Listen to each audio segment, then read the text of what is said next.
श्रीगुरुभ्यो नमः। हरिः ओम। श्रीमहागणाधिपतये नमः। श्रीमहासरस्वत्यै नमः। श्रीगुरुभ्यो नमः। हरिः ओम। आदित्योर्कोरनिर्भानुर्भास्करश्च दिवाकरः मार्ताण्डः सविता हेळि तीक्ष्णांशुर्मिहिरो रविः यः कर्ता जगतां भक्ता संहर्ता महतां निधिः प्रणमामि तमादित्यं बहिरन्तस्तमोपहं। మరి పరాభవనామ సంవత్సరం 2026 సంవత్సరం మార్చి నెల 20వ తారీఖు నుండి 2027 సంవత్సరం ఏప్రిల్ నెల 6వ తారీఖు వరకు ఉగాది ఈ సంవత్సర ఫలితాలు. పరాభవనామ సంవత్సరం ఫలితాలు ఇప్పుడు చెప్పుకుందాం.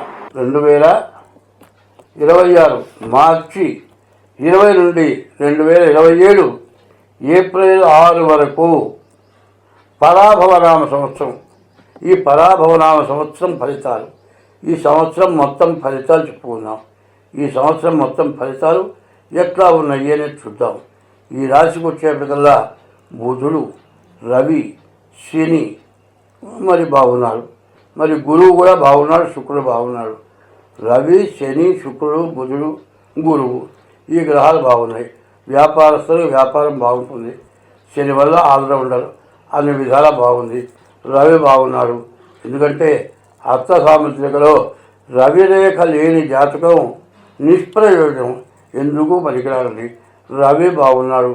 తర్వాత శని బాగున్నాడు, శుక్రుడు బాగున్నాడు. వ్యాపారస్తులు వ్యాపారం సాగుతుంది. మరి ఇల్లు కట్టుకునేవాళ్ళు, ఇల్లు అమ్ముకునేవాళ్ళు వాళ్ళకు కూడా బాగుంది. మరి ఈ రాశి వాళ్ళకి శని బాగున్నాడు. మీరు ఏదైనా మోటార్ అంటే సైకిల్ కావచ్చు, మోటార్ సైకిల్ కావచ్చు, టూ వీలర్ కావచ్చు, కారు కావచ్చు కొనుక్కోవాలంటే కొనుక్కోవడానికి అవకాశం ఉంది. కానీ ఎన్ని ఉన్నా కూడా కుజుడు మాత్రం పూర్తిగా ద్వితీయంలో నష్టపరిచే పద్ధతి. అనవసరమైన దెబ్బలు, మరి యాక్సిడెంట్లు, మరి ఏమైనా దెబ్బలు జరగటం, ఆపరేషన్ జరగటానికి బాగా అవకాశం ఉంది. కాబట్టి కుజుడు, రాహువు, కేతువు పూర్తిగా బాగాలేదు. కాలసర్ప దోషం ఉంది. మీరు చేసే పని చాలా ఇబ్బందిగా ఉంటుంది. ఏమీ లేదు, రాత్రిపూట పోతూ ఉంటాడు. ఒక తాడు 3 మెలికలు తిరిగిపడి ఉంది. అది తాడే, కానీ వీడి పావులాగా కనపడతాయి. అమ్మో అని ఒక కేక పెట్టాడు, గుండెగా చచ్చిపోయినాడు. పావుని వచ్చాడు, చచ్చిపోయినాడు. తీరా దృష్టి అది పావు కాదు, తాడు. ఒక్క తాడుని చూసి దలుచుకొని ప్రాణం పోయింది అంటే ఆ టైం బాగుండకపోతే కారణం.